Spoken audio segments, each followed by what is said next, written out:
The final project I chose to do was on the last article for us to read in class was on the applications of forensic criminology. This article was written by our very own professor, Dr. Savard and Dr. Kennedy.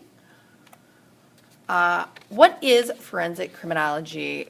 Forensic criminology is the scientific study of crime.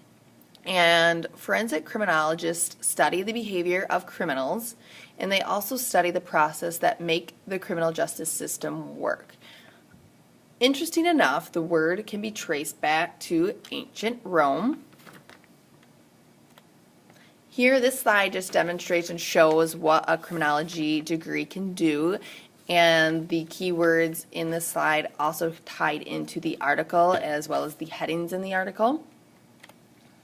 What are the central topics in the reading? The paper focused on the meaning and the background of the forensic word. It broke the definition down as well as describing the root word and where it came from.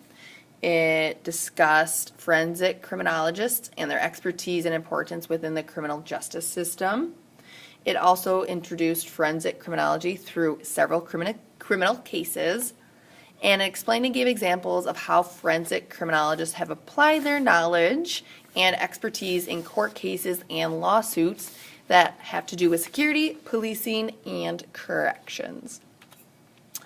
What is it about the article that interests me? I really enjoyed the real-life criminal stories that went with it. I thought that tied into the headings very well and made the article very easy to read, and it made it flow very quickly.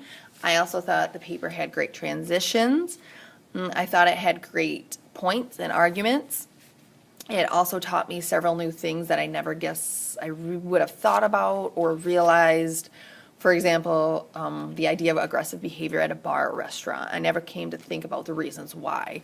And the article kind of pointed out that aggressive behavior can be triggered by several things of the bar that is occurring. So, for example, the flashing lights of the DJ, or the very loud music from the DJ, or how the building is overheated and it's too many people and it's very warm, or how the smell of smoke is in the bar, or slow bartenders and waiters, which can be very frustrating, the crowded or dirty bathrooms, and obviously alcohol in itself. Another point I thought was the reasons of lack of security in certain areas and reasons why. And I really enjoyed how the paper had 3 headings of the 3 main topics it talked about. Some of the weaknesses and strengths of the paper, I didn't really like how it didn't explain and define the 3 headings components very well: security, policing, and corrections. I thought that criminal justice terminology was kind of challenging and confusing for someone who's never taken a criminal justice class before. And in the beginning of the paper, it had keywords that it was going to focus on. However, I thought it could have explained or defined those before that we got into the paper. Some of the strengths, I liked how it included the headings again. I really liked the real-life criminal stories. I liked how it had the inclusion of keywords. I thought it was well written with great quotes and ideas, and I also knew it was cited very well, and it gave the sources it came from. If I were to study this issue, what would I have done similarly or differently? I would have maybe included more criminal stories because I thought that was the best part, and I thought it was very engaging to read that. I would have explained the 3 components again.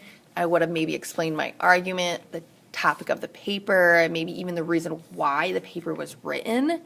And I would have also included definitions of key terms and lingo that the criminal justice department and police officers maybe use so that the normal population wouldn't know or they wouldn't use every day.